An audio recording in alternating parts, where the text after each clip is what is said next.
बिस्मिल्लाहिर्रहमानिर्रहीम अस्सलामु अलैकुम। आईकॉम पार्ट 2 के स्टूडेंट्स को ऑनलाइन क्लास में खुशामदीद। आज हमारा नॉन ट्रेडिंग कंसर्न दूसरे चैप्टर का दूसरा लेक्चर है। तो अगर आप ऑनलाइन क्लासेस ज्वाइन करना चाहते हैं तो आप हमें व्हाट्सएप करें, हम आपको ऑनलाइन क्लास की तमाम डिटेल्स बता देंगे। और अगर आप कहीं भी क्लासेस नहीं ले रहे, ऑनलाइन क्लास भी नहीं ले सकते, तो आप हमारे यूट्यूब चैनल और फेसबुक पेज को लाइक कर लें। हम अपने तमाम लेक्चर्स की वीडियोस यूट्यूब चैनल पर भी डाल रहे हैं और फेसबुक पेज पर भी अपलोड कर रहे हैं। आप अपने टाइम की अवेलेबिलिटी के मुताबिक इन वीडियो लेक्चर्स को देखकर अपनी तैयारी कर सकते हैं। तो आज हमारा सेकंड लेक्चर है, बल्कि थर्ड लेक्चर है आज हमारा। फर्स्ट में हमने इसका इंट्रोडक्शन किया था, सेकंड में हमने इसकी जो स्पेसिफिक टर्म्स थी जो सिर्फ इसी चैप्टर में यूज़ होती हैं वो की थी। आज हम इसकी प्रॉब्लम सॉल्व करने की तरफ चलेंगे। नॉर्मली मैं क्या करता हूँ कि मैं आपको चैप्टर का एक थीम बता देता हूँ, उसकी एक आउटलाइन ड्रा कर लेते हैं हम कि इस चैप्टर में हमने ये पढ़ना है, ये टॉपिक्स हैं, इनको कवर करेंगे। इसमें ऐसे टॉपिक्स नहीं है, जो पॉइंट्स थे वो हमने डिस्कस कर लिए हैं, जो उसकी स्पेशल आइटम्स थी उनकी ट्रीटमेंट हमने देख ली है, अब उन्हीं को हमने रिकॉर्ड करना है। और कुछ इसमें जो है वो एडजस्टमेंट्स आएंगी, वो with the passage of time जो एडजस्टमेंट आती जाएगी मैं वो आपको एडजस्टमेंट करवा के तो प्रॉब्लम्स करवा दिया करूँगा। तो आज से हम पहली प्रॉब्लम सॉल्व करेंगे। तो इसमें चूँकि जो है वो एडजस्टमेंट्स सारी की सारी फाइनल काउंट वाली आनी है, तो उनको एक दफ़ा हम रीकॉल करेंगे, लेकिन कल करेंगे। आज कोई एडजस्टमेंट फाइनल काउंट वाली या पिछली जो टर्म्स हैं, डिफरेंट टर्म्स यूज़ की जाती हैं, आज के लेक्चर में वैसी कोई टर्म नहीं आएगी, कल के लेक्चर में वो टर्म्स आएंगी। तो कल के लेक्चर में उन टर्म्स को पहले मैं आपको करवा दूंगा, फिर हम अपने नेक्स्ट क्वेश्चंस को सॉल्व करेंगे। उससे पहले इस चैप्टर का हर क्वेश्चन ऑलमोस्ट एक ही जैसा होगा, एडजस्टमेंट्स आपकी डिफरेंट हो सकती हैं। एडजस्टमेंट्स की तो मैं आपको टेक्निक या ट्रिक्स साथ साथ बताता जाऊंगा, समझाता भी जाऊंगा कि ये एडजस्टमेंट क्या है, इसकी क्या ट्रीटमेंट होगी, और साथ में आपको जो है वो इम्पोर्टेंट जो उसमें पॉइंट होंगे या ट्रिक्स होंगे वो भी मैं आपको बताता जाऊंगा। आपका चैप्टर मज़ीद ईजी हो जाएगा। अभी डिस्कस हो रहा था कि ये चैप्टर इंतहाई ईजी है, तो जब मैं आपको इसकी मज़ीद जो है वो टेक्निक्स और ट्रिक्स बता दूंगा तो ये आपके लिए और भी ईजी हो जाएगा। अब सबसे पहले तो आप ये देख लें कि हमारा ये जो सिंपल क्वेश्चन विदाउट एडजस्टमेंट होगा वो कैसा होगा और उसको हमने करना कैसे है। उसने हमें दिया होता है जी receipts and payments account, receipts and payments account. इधर रिसीट्स होती हैं जी, इधर पेमेंट्स होती हैं। अब हमने ड्रा करना है रिसीट्स एंड पेमेंट अकाउंट की आइटम्स लेनी है हमने, और हमने उससे ड्रा करना है इनकम एंड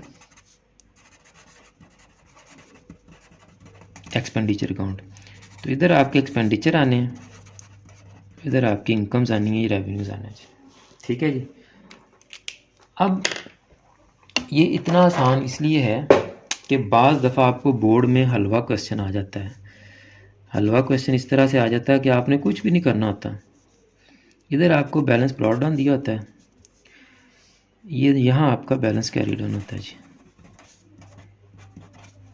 ठीक है जी। अब पहले आ जाए रिसीट वाली साइड पर। जितनी भी आपकी रिसीट्स है ना, ये आपकी इनकम में आ जानी, सिंपल।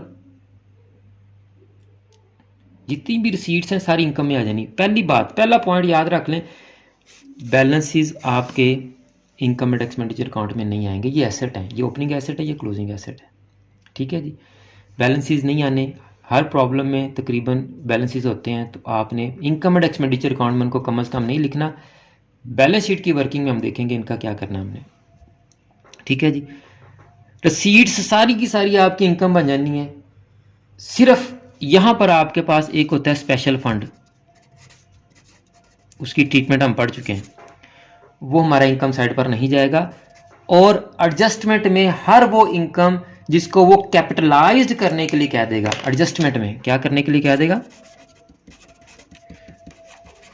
कैपिटलाइज करने के लिए कह देगा, वो नॉर्मली वो लाइफ मेंबरशिप फी या एडमिशन फी वगैरह में से इन दोनों को या इनमें से किसी एक को कंप्लीटली मुकम्मल तौर पर कैपिटलाइज करने के लिए कह देगा, या पार्शली कुछ पोर्शन जो है वो कहेगा आप इनकम में ले जाएं, कुछ आप उसको कैपिटलाइज में ले जाएं, हाफ हाफ कर लें, 1/3 कर लें, परसेंटेज कुछ भी दे सकता है आपको।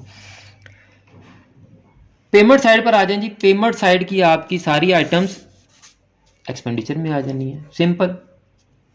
सिर्फ क्या नहीं आएगा, एसेट्स नहीं आएंगे। क्या नहीं आएगा जी, एसेट्स नहीं आने। लो जी आपका क्वेश्चन हो गया जी, सिंपल। पहली बात बैलेंसेस नहीं आने, दूसरी बात पेमेंट साइड में से एसेट्स एक्सपेंडिचर में नहीं आएंगे, बाकी सारी चीज़ें इधर आ जाएंगी। रिसीट साइड में से स्पेशल फंड और एडजस्टमेंट में अगर किसी आइटम को उसने कैपिटलाइज करने को कहा है तो वो कैपिटलाइज्ड आइटम इनकम में नहीं आएगी, वो बैलेंस शीट लायबिलिटी साइड पे चली जाएगी। ये सारा आपका नटशेल में क्वेश्चन है जी, सिंपल। यानी कि आप समझ लें कि ये इतनी सी वर्किंग है। बाकी एडजस्टमेंट्स हैं, आपको पेपर में जो एडजस्टमेंट देता है वो इंतहाई आसान होती है। मैं कहता हूँ हलवा एडजस्टमेंट होती है आपकी, बहुत आसान एडजस्टमेंट होती है।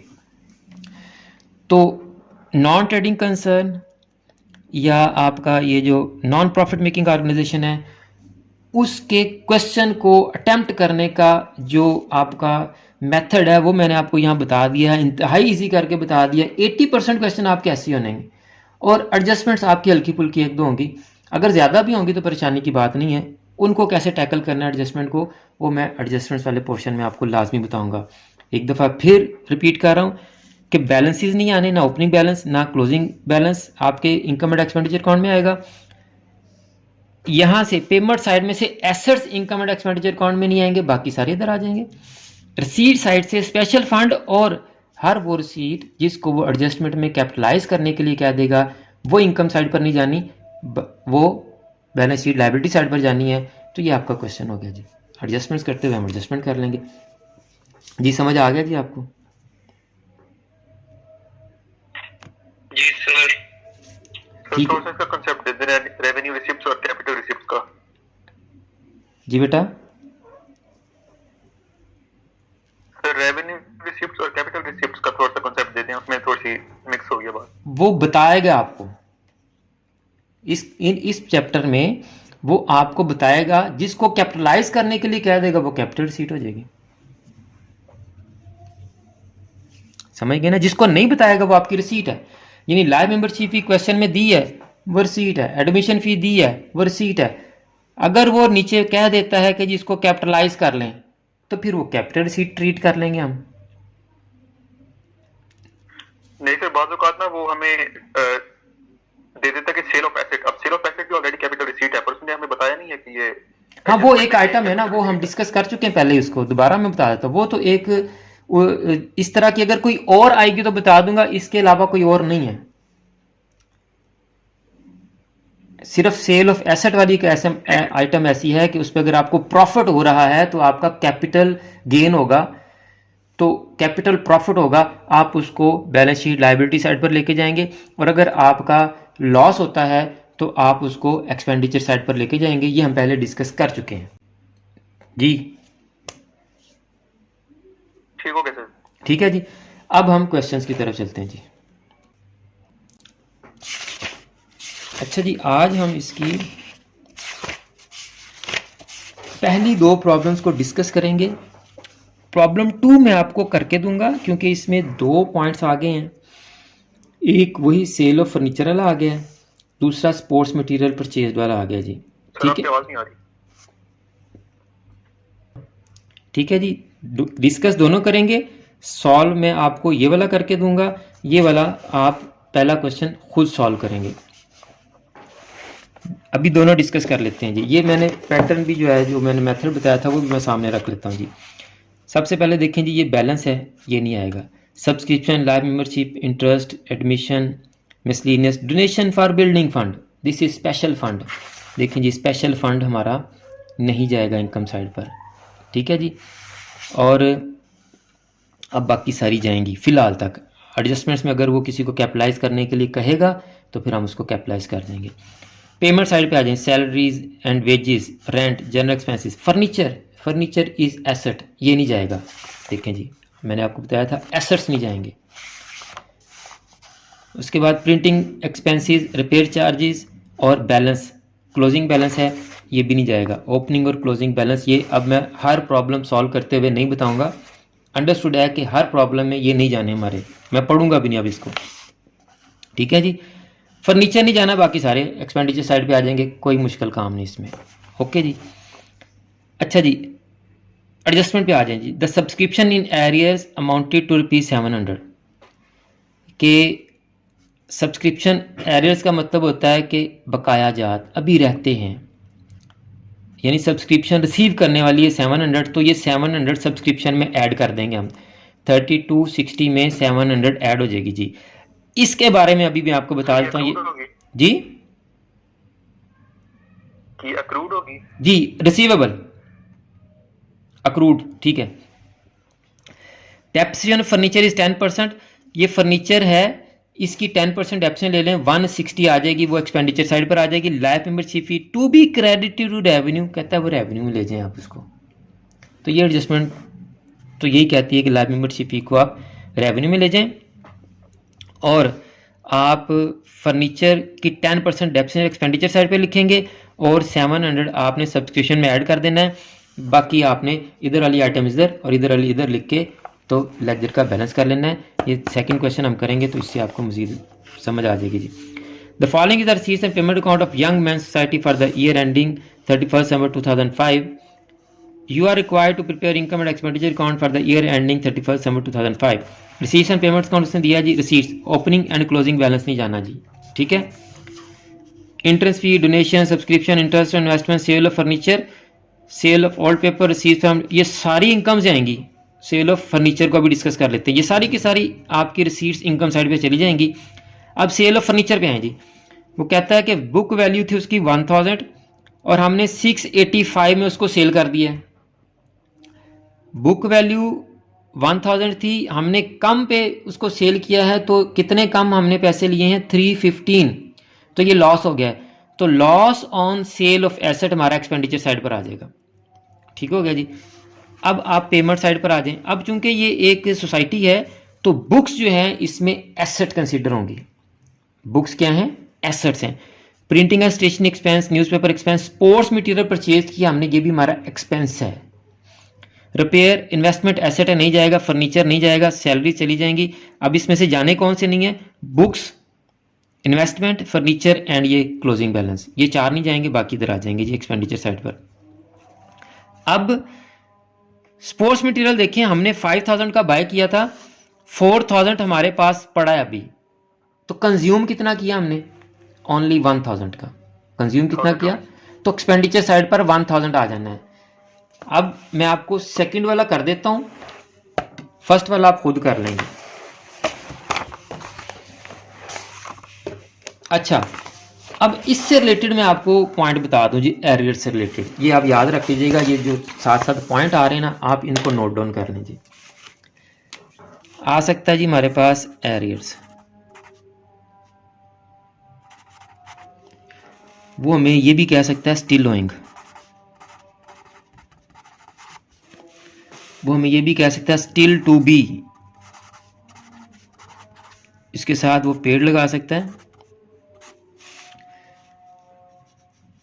स्टिल टू बी कलेक्टेड या रिसीव्ड, जो मर्जी लगा ले साथ वो, ठीक है जी। वो नॉट येट का भी वर्ड यूज कर सकता है।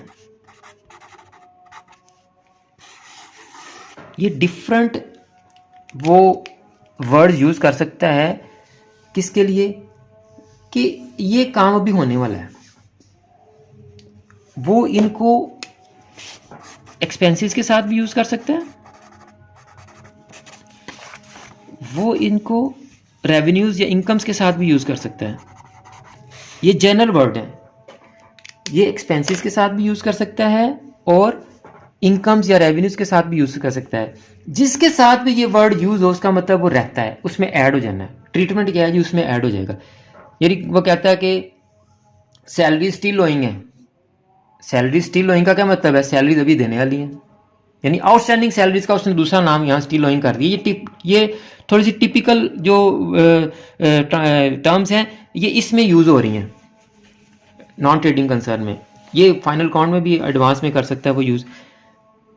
वो कहता है एरियर्स है जी, वो चाहे रेवेन्यू का हो या एक्सपेंस का हो, जिसके साथ भी एरियर्स होगा वो आपने उसमें ऐड कर देना है।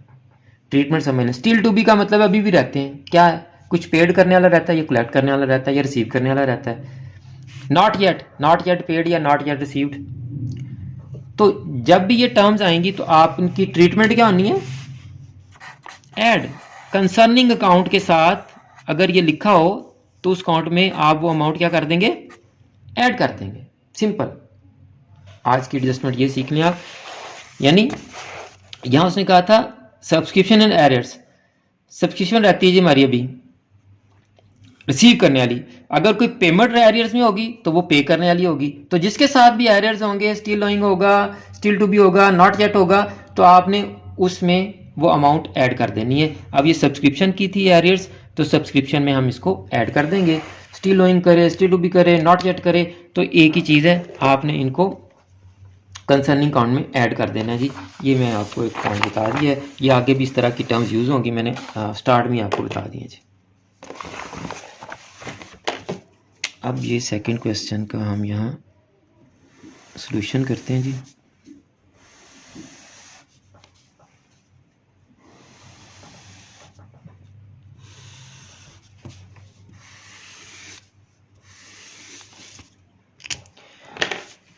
क्वेश्चन नंबर 2 है जी सुहेल अफजल साहब की बुक का। कौन है जी ये, यंग मेन सोसाइटी, ऊपर टाइटल दे लेंगे आप।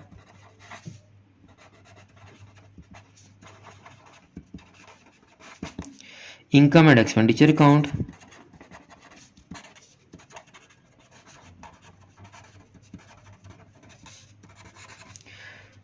क्या है जी, फॉर द ईयर एंडिंग 31 दिसंबर 2005।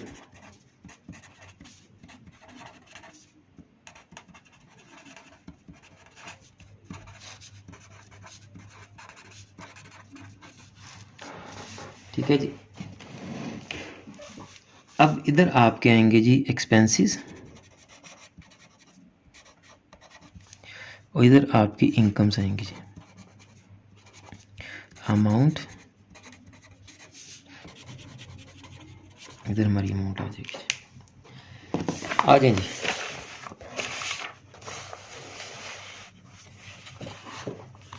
पहले आप ये जो हमारी पेमेंट साइड है उसको एक्सपेंसेस में हम कन्वर्ट करते हैं जी। एसेट नहीं जाने, बाकी सारा कुछ चले जाए। बुक्स एसेट है जी, नहीं जाएंगे। Printing and stationery 465,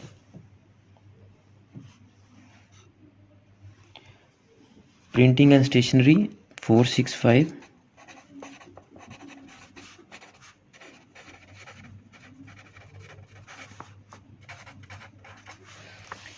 newspaper buy किए हमने 1110 के।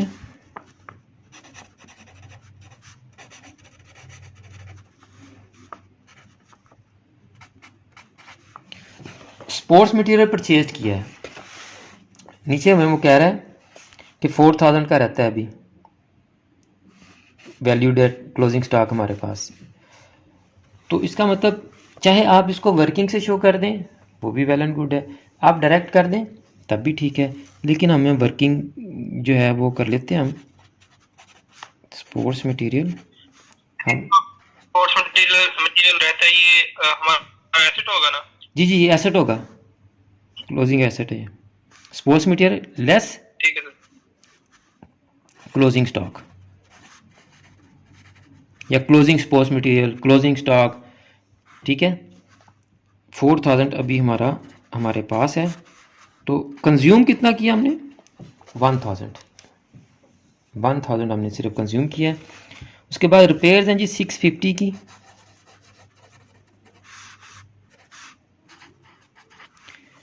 उसके बाद आपकी इन्वेस्टमेंट है इन्वेस्टमेंट हमारी एसेट है, ये नहीं आएगी। फर्नीचर एसेट है, नहीं आएगा। सैलरीज 1500 आ जाएंगी जी इधर।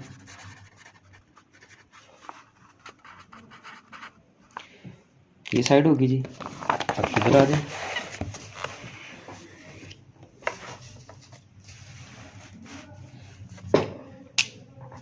सबसे पहले ये ओपनिंग है, बैलेंस ये नहीं आएगा। एंट्रेंस फीस 650 की है जी, आ जाएगी इधर।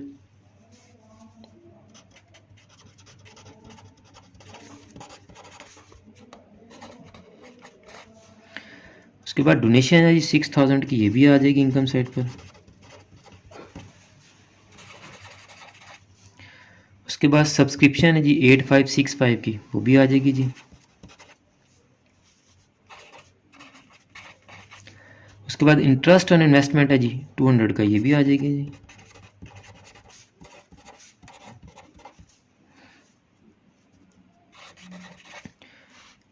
अब देखें जी, ये आ गया सेल ऑफ फर्नीचर। ये लॉस हुआ था हमें 315, तो 315 हमने एक्सपेंडिचर साइड पर लिखना है, loss on sale of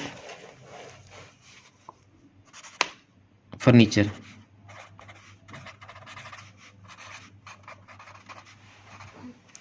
furniture को सेल किया, अगर ये प्रॉफिट होता कैपिटल में आया था, जी बैलेंस शीट में चला जाता है, यहाँ ना लिखते हैं हम। 315 इधर आ गया जी। अब सेल ऑफ ओल्ड पेपर्स, ये भी हमारा इधर आ जाएगा जी।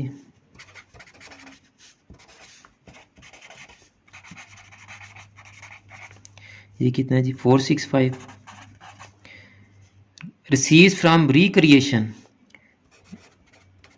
ये कौन बताएगा क्या होती हैं?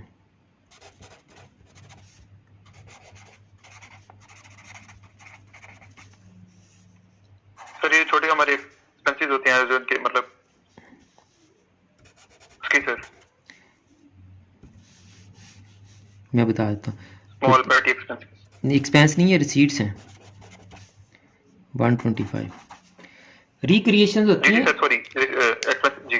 रिक्रिएशन होती हैं, आपने अक्सर स्कूल्स में देखा होगा या कॉलेजेस में कुछ इवेंट होते हैं, जैसे फन फेयर हो गया या कोई स्पोर्ट्स डे हो गया या कोई एटसेट्रा, कोई फंक्शन फन कोई भी जो है वह इवेंट हो गया, उस पे जो है ना वो बाज़ दफ़ा टिकट होती है या बाज़ दफ़ा रिफ्रेशमेंट होती है, कुछ भी होता है, ठीक है, तो उसमें से भी आपको कुछ पैसे बच जाते हैं। तो ये रिक्रिएशन फैसिलिटी दी होगी क्लब ने अपने मेंबर्स को, उस पर उसने कुछ फ़ी वगैरह लगाई होगी, उससे उसने रिसीट्स ली हैं, ठीक है। रिक्रिएशन जो एंटरटेनमेंट टाइप होती हैं, थोड़ा जो है वो कह लें कि रिफ़्रेशमेंट के लिए जो होती हैं एक्टिविटीज़, और अक्सर बच्चों को नहीं पता चलता, मैं यहाँ बता देता हूँ what is miscellaneous. Miscellaneous receipts, miscellaneous क्या होती हैं? आप उतनी देर ना ये कर लें, इनकम साइड का टोटल बढ़ा है, इनकम साइड का टोटल कर लें। मिसलीनियस क्या होता है जी? सर 21040 040, इनमें से ये सारे माइनस करें, ये 21040 में से 11830 हमारा सरप्लस आ गया जी। आप इसको सरप्लस लिख लें या excess of income over expenditure लिख लें, दोनों लिख सकते हैं।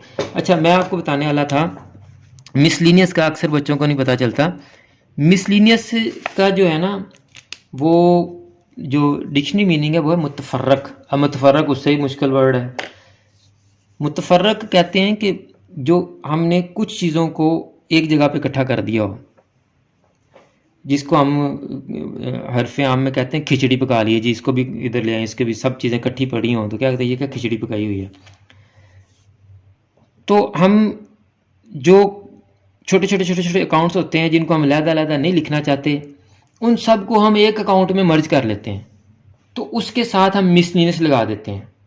वो किसी के साथ भी हो सकता है, मिसलीनियस रिसीट्स हो सकता है, मिसलीनियस पेमेंट्स हो सकता है, मिसलीनियस डेटर्स हो सकता है, मिसलीनियस क्रेडिटर्स हो सकता है कि कुछ डेटर्स ऐसे हैं जो जिनकी अमाउंट बहुत छोटी छोटी है, हम उनके अलग-अलग अकाउंट नहीं बनाना चाहते, हम मिसलीनियस में डाल देते हैं। या कुछ रिसीट्स या पेमेंट्स आती हैं, छोटे छोटे कुछ खर्चे हैं, हम उनके अलग-अलग अकाउंट नहीं बनाना चाहते, तो हम मिसलीनियस पेमेंट्स डाल देते हैं। तो ये मिसलीनियस का वर्ड और जगह पे भी यूज़ होगा, तो इससे मुराद ये है कि ये मुतफर्रक वसूलियाँ, काफ़ी सारी वसूलियाँ की, हमने उनको एक ही अकाउंट में डाल दिया है और उसका नाम हमने अकाउंट का रख दिया मिसलिनियस। रिसीट्स है तो रिसीट, पेमेंट है तो पेमेंट।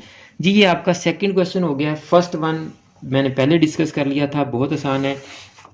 फिर एक दफ़ा आपको बता देता हूँ, 700 सब्सक्रिप्शन में ऐड होगा।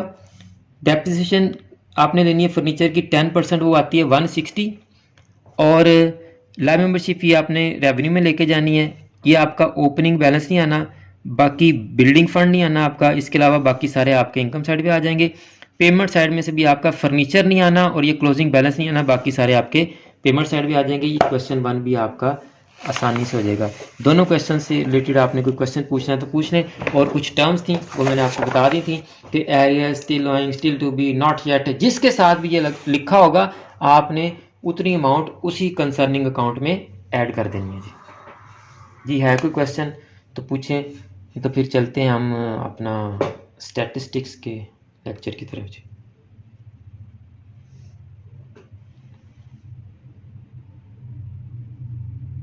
No sir. ठीक है जी, फिर ये मीटिंग तकरीबन एंड होने वाली है, इसको फिर मैं एंड करके दोबारा कंटिन्यू करता हूँ। Okay sir. ओके जी, अल्लाह हाफिज़।